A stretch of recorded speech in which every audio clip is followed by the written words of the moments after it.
search for Luther's body began before dawn. A dense, damp fog had thickened around the walls of the monastery, and from the 5th hour of the morning, there was a thud in the west gallery, as if someone were running his fingernails over the lime inside. The servant who had first opened the door to the cell fell down with a fever. The same day, and 3 days later, he died without regaining consciousness. Luther lay on his side, with open mouth and sunken eyes. According to Archpriest Johannes, the skin on his face became grey. Fingers curled, as if with arthritis, and from the mouth and ears flowed a dark substance. 6 weeks before, the body showed no signs of decomposition.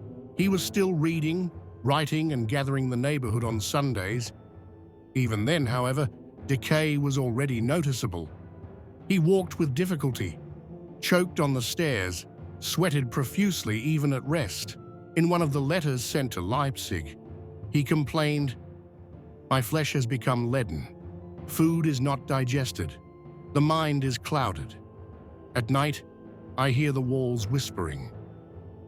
For a long time, these words were considered an allegory. But by the end of January, the delirium had become constant. According to Dr. Karl Zimmer, who treated Luther, the main symptoms were swelling of the lower extremities, constant fever, and a dark rash in the armpits. He prescribed an aniseed tincture, vinegar, and wood ash potions, and recommended copious bloodletting. Performed 4 times in 2 weeks. The blood was thick, with an odor of stale iron. In his last report, he wrote, "I am inclined to a stasis of black bile and putrefaction of the viscera caused by bad steam or unclean moisture. Some of the symptoms, however, are unfamiliar to me." The servants who were caring for Luther began to complain. One said that his clothes were wet in the morning, as if he had been lying in a swamp overnight. Another claimed that when he touched his skin, he felt a tingling sensation as if something was moving underneath. The guards forbade outsiders to enter his cell.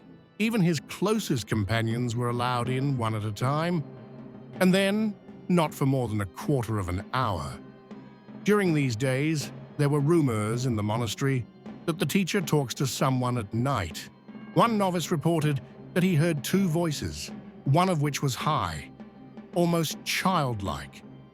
In his last sermon, delivered in a crowded chapel, his voice broke. He spoke of the coming vengeance, that Babylon herself is sinking her claws in, and that the drum is already rattling behind her back. After that, he fell into silence. He did not speak to anyone, only asked to bring him salt, wine, and a crucifix, which he placed at his headboard, wrapped in a grey cloth. The scribe noted that Luther never touched bread, drank only water, and once urine, said it was purer than anything God now gave him. Ulcers began to appear on his body, first in the groin area and under his knees, then on his stomach.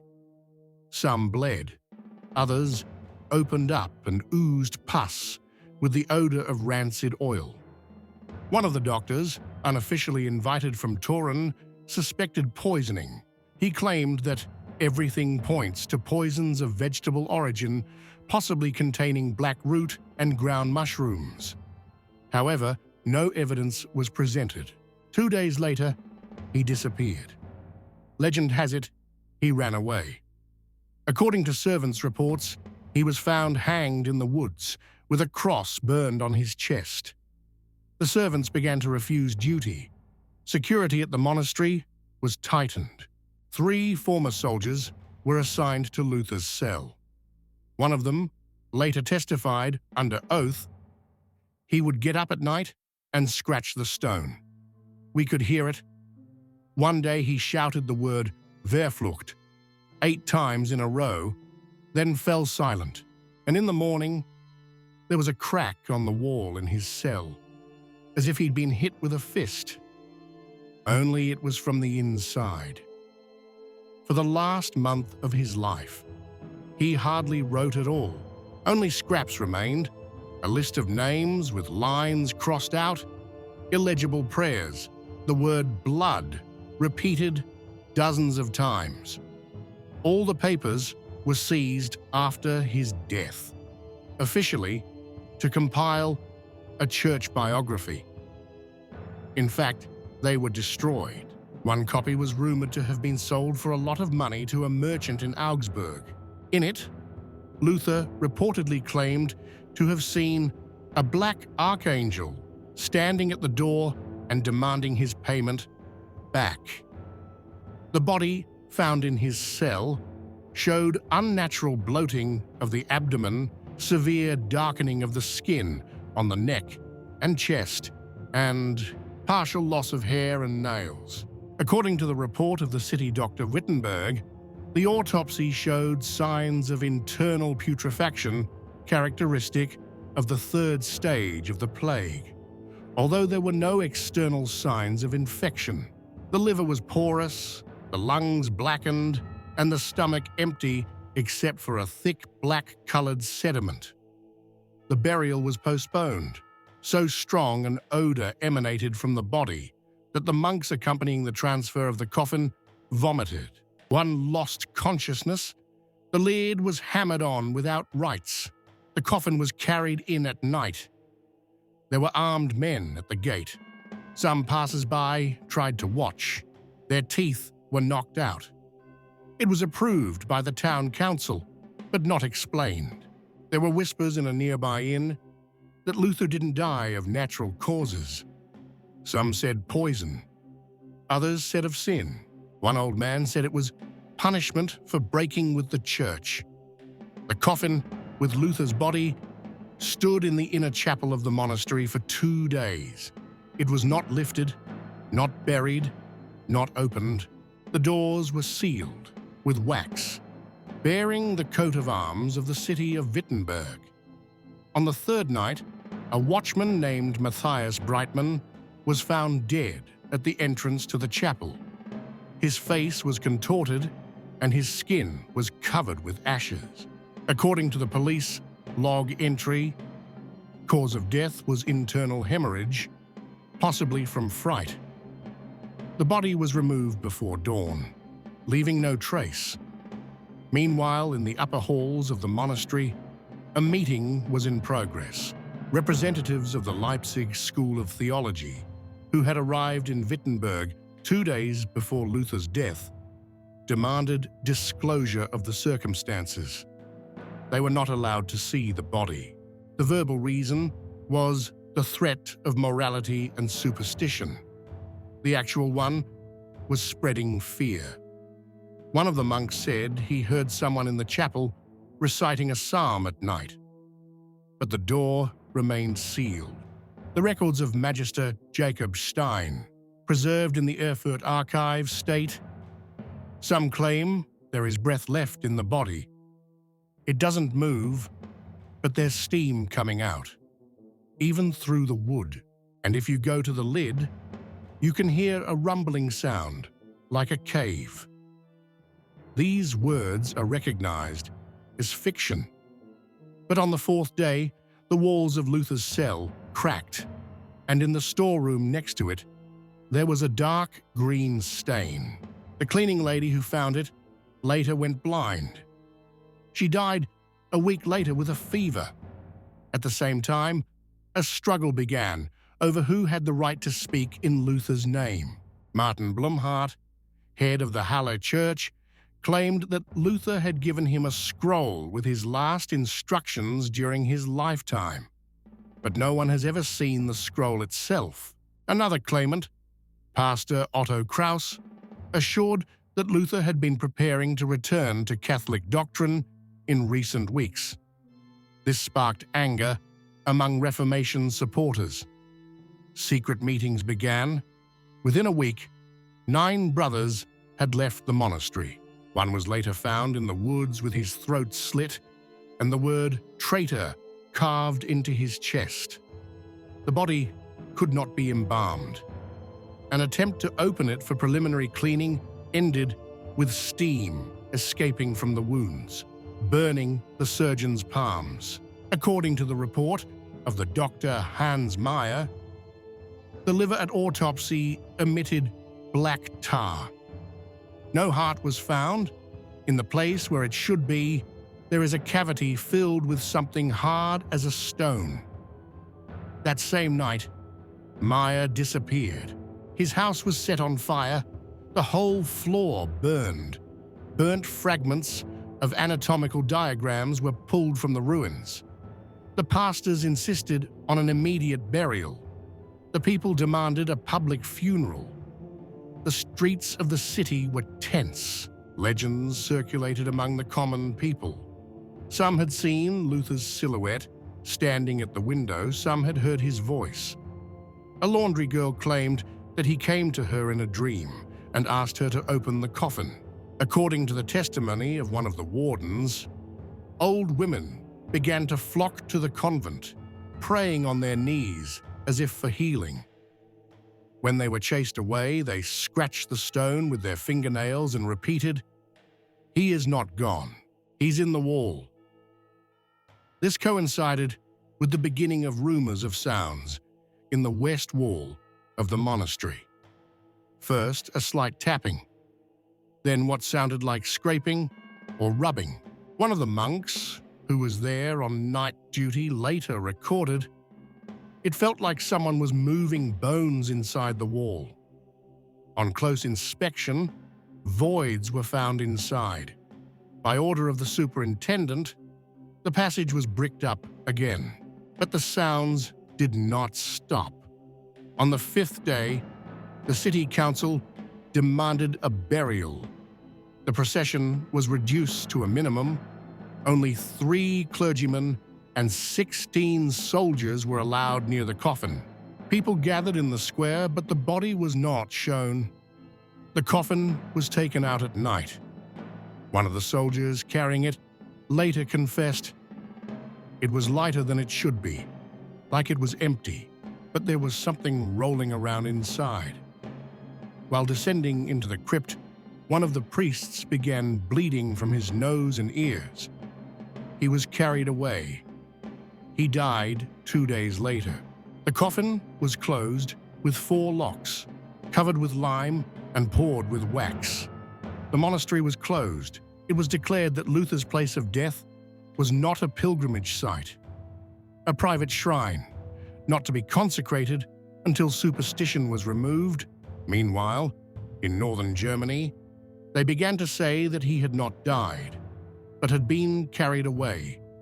A leaflet appeared in Magdeburg. "The teacher is in the wall. He is listening.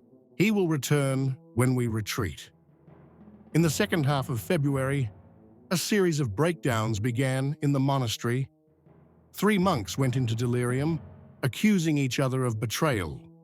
One threw himself out of a window.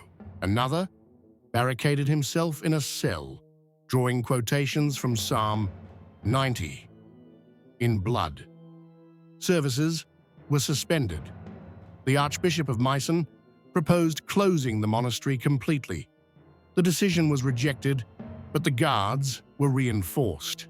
Luther's official biography, published a month later, contains no mention of ulcers, delirium, or autopsy. Death is described as the quiet passing of a righteous man into the night. Not a word about sounds or cracks in the walls, but a copy of the monastery doctor's private report has survived in the archives. The last line reads, "If it was a body, it didn't know it was dead."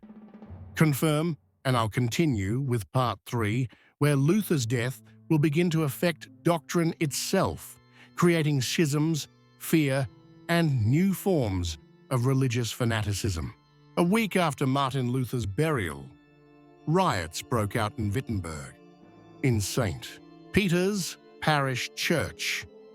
During the sermon, someone shouted that the teacher died with his heart taken away and God has left the flesh of a heretic. The pastor faltered, the crowd got out of control, and the service ended in a massacre, suppressed with the help of the city guard.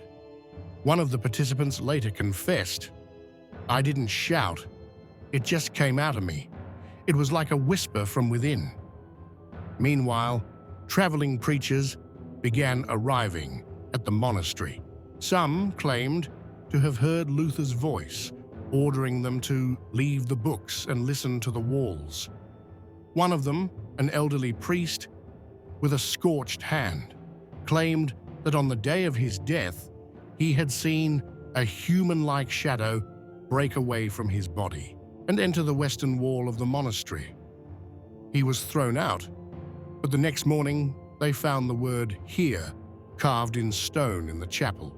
Strange things were happening inside the monastery.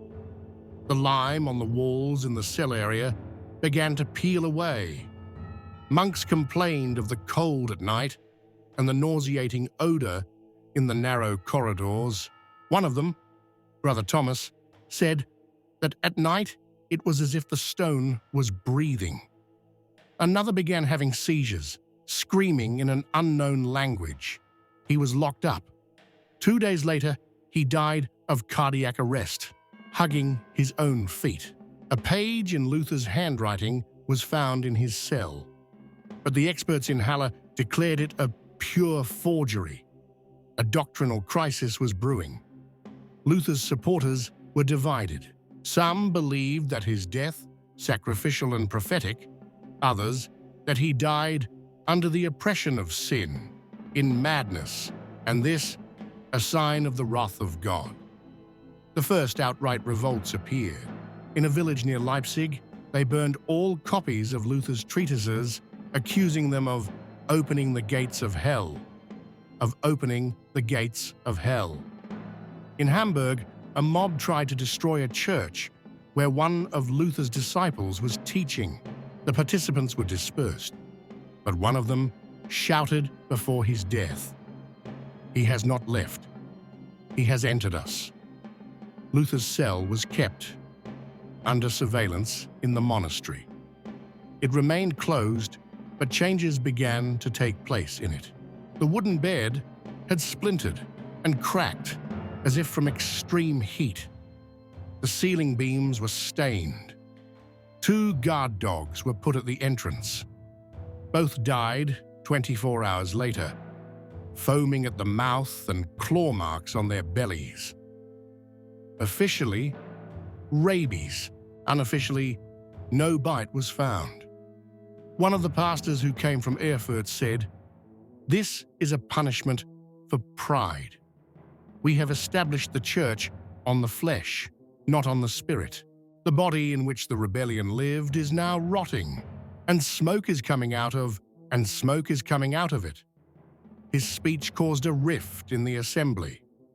3 pastors refused to give communion to the faithful until the council convened. This became a precedent. Services were suspended in Wittenberg for a time. The townspeople have started to get sick. Children first. They woke up screaming, unable to speak, banging their heads against the walls.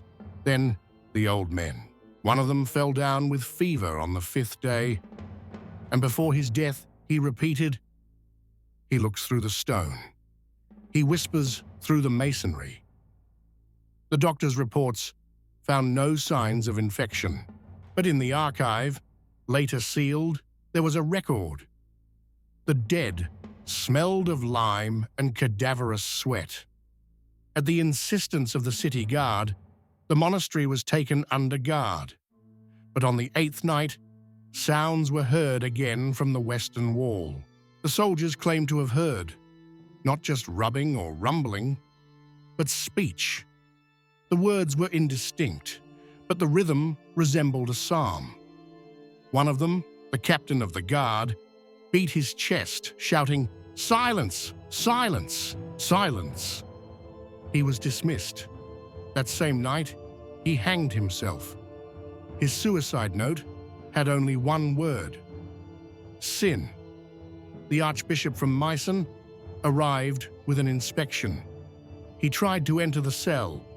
The door was opened for him.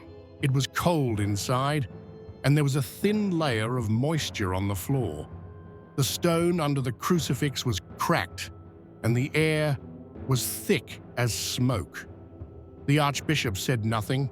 He silently went out, gave orders to brick up the entrance, and tell no one what he had seen. When he returned to Meissen, he surrendered his authority. They found ulcers on his body a month later, similar to the ones Luther had had in his last days. Northern Germany was splintering. In Rostock, a group of theologians publicly declared that doctrine coming out of a rotting body cannot be pure. In response, their letters were burned in Wittenberg. In Göttingen, Protestants attacked a Catholic parish, accusing them of poisoning the teacher. Blood was shed on both sides. Fear grew. At this time, the monastery was finally sealed off. Access was denied. All the brothers were transferred. Locals claimed that steam rose above the western wall at night, even in freezing temperatures. Sometimes there's a quiet, ringing sound like metal. They began to leave bread, candles, hair at the wall. No one gave orders, but everyone knew that something had to be given. In the spring, on the 40th day after the burial, the monastery was officially announced a place of silence. This decision was taken as an emergency by the Council of Churches of Central Germany, with the secret support of representatives of Protestant princes. The wording was to avoid the spread of superstition and destabilization of the religious world. However, the real reason was that none of the influential pastors who came to assess the situation agreed to spend the night in the monastery. In Pastor Johannes Gildenstein's report from the survey, feeling of an internal vibration in the stone. Light disappears at the entrance to the west side. When standing near the wall for a long time, metallic taste in the mouth, headache, feeling of pressure in the chest. The document was classified. Witnesses were interviewed. 2 were locked up in a hospital for the mentally ill. 1 scratched out on the ward wall. "He's not rotting in the ground, he's rotting in us." In the meantime, phenomena began to occur on the ground that would later be chronicled as the Wittenberg investigations. In Lauenburg, a pastor became speechless after attempting to read aloud an excerpt from Luther's last letter. In Salle, children began drawing faces without eyes, claiming that this is what the teacher looked like in a dream. In Leipzig, a printing house preparing a collection of Luther's sermons, accompanied by a preface about his peaceful death, burned down during the night. The fire started on a shelf where proofreading sheets were stored. The typographer, who tried to save the papers, later died of suffocation. Witnesses described that before he died, he beat his face as if driving away flies. West of Wittenberg, a movement formed that historians would later call the Mute Brotherhood. These were beggars, pilgrims, and former students of monasteries who had given up speech and communication. They walked in groups of 5 or 6 people, carrying bundles of ashes, scraps of cloth, burned sheets. On their chests was a cross drawn with ashes. They gathered at the western wall, standing still at night. When the guards tried to disperse them, they began to whisper the same passage from Genesis. "And darkness was over the abyss, and darkness was the word." Fear took over. The city council banned the mention of Luther's name in public sermons. Theology students were told to study only canonized works. Anyone who distributed handwritten copies of Luther's later writings was declared a heretic. The first show trial took place in Erfurt. The accused teacher claimed that at night he saw Luther's face in the wall of his own cell, and that it told him to finish writing the message. He was executed in the market square. Before he died, he shouted out, "He's back! He is in the stone!" The monastery was attempted to be demolished. Work began in June. First, the outer wall of the eastern wing was demolished. Then they approached the western wing. But as soon as the hammering on the stone began, 5 workers felt pain in their eyes. 2 went blind. 1 died of a cerebral hemorrhage. The work was stopped. The architect, who came from Halle, left in a hurry. In his journal, there was an entry, "On the 3rd blow, the stone groaned. I heard it. It was not an echo." After that, the monastery was surrounded by a wooden fence and declared closed forever. A map of the city of Wittenberg, published in the same year, for the first time, contains no mention of the monastery building. In its place is a void. All further references to the history of the Reformation became strictly calibrated, devoid of corporeality, with no mention of the details of death. New treatises appeared on Luther's spiritual transcendence, in which his body does not die, but rises in doctrine. But the rumors did not disappear. Pastors claimed that when certain passages from later sermons were read out, steam rises from the parchment. Farmers brought chickens, salt, and coal to the west wall, not as an offering, but as a payoff. Children avoided the streets outside the monastery. Merchants made their way around. At night, not even beggars stayed in that neighborhood. One of the last to try to get in was a young scholar from Ulm. He introduced himself as a researcher and gained access to the outer perimeter. 2 days later, he was found in a tavern at the city gate. He wasn't talking. His clothes were wet, like a basement. In his pocket, they found a scrap of cloth with charred edges and a word scratched in charcoal: decay. The city moved on. The Reformation had run its course, but in the center of Wittenberg, behind a fence, behind a boarded-up door, amidst the lime, salt, and gloom, a cell remained. A stone that could not be destroyed. A smell that had not disappeared. A shadow that, as the later chroniclers wrote, did not fall from the light, but stood against it. In the fall of that year, 7 months after Luther's death, the first theological congress after a long interval was held in Wittenberg. One question on the agenda was how to interpret the last weeks of the teacher's life. None of those present mentioned ulcers, hallucinations, autopsies, or scraping from the wall. The minutes of the convention began with the phrase, "The body rests, the spirit continues."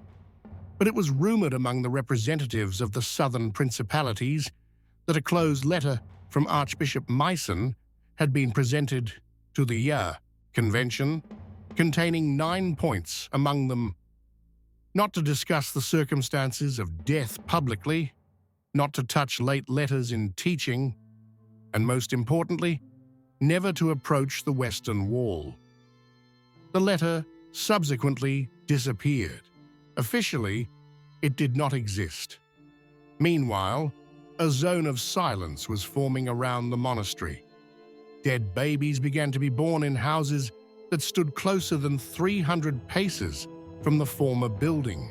2 cases are recorded in the town's church books, one with skin the color of clay, the other with no eyes.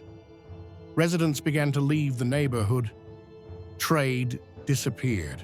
The walls of the buildings were covered with salt. Even though no one had put salt on them, dogs avoided the place, horses were neighing. In December, the city council initiated a special consecration of the perimeter. They brought priests from Eisenach, Halle, and Zittau. 8 psalms were recited. In the morning, 2 priests did not wake up. One died in his sleep. The other had cardiac arrest, eyes open, face frozen in a grimace of horror. Their bodies were smuggled out. The records were destroyed. After that, the authorities took a symbolic step. A wooden cross without a name was erected on the site of the monastery. No date, no signature, only an inscription. Here was said what cannot be forgotten. The people took it differently. Some thought it was about the Reformation. Some thought it was about Luther's cry. There were those who said the words were not his. Over the years, the monastery became overgrown. The walls collapsed, the passageways disappeared, but the stone of the western wall did not crack. It remained, covered with moss with an internal crack, from which at night, as the locals claimed, came a quiet sound, not a moan, not a whisper, but as if breathing. In the spring of the 16th century, several theology students attempted to hold a night service at the wreckage. One of them disappeared afterward. 2 were declared mentally ill. The church no longer mentioned Luther's death in any detail. Biographies were revised. All symptoms, all medical records, letters, denunciations, testimonies were destroyed, edited, rewritten. Students were forced to learn only the early writings. Recent letters were not published. The cell in the monastery was no longer called a cell. It was called simply empty. Nevertheless, the popular memory lived on.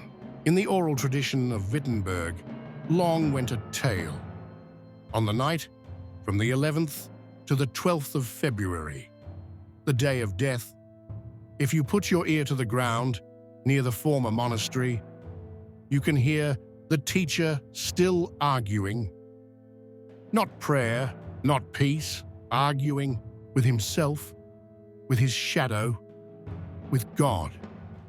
Some said that the stone began to crack, not from time, but from words. That inside the body, which was rotting without a heart, something was born.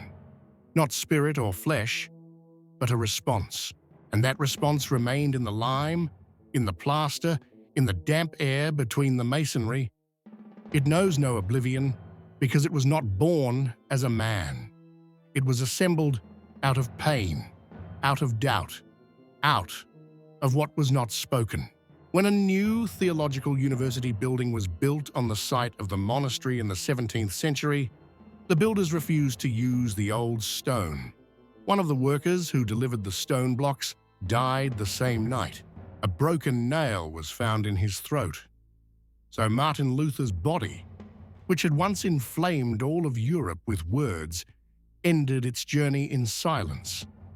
His death was not the end, but the beginning of a silent era of fear. The doctrine survived, but the shadow remained. And no one knows whether it remained in the wall or passed into the minds of those who tried to forget it. No more bells ring in Wittenberg on the day of his death. Only the wind, banging on the boarded-up shutters and the cold lime under the fingers of the night watchman, who are rumored to still hear someone walking inside the stone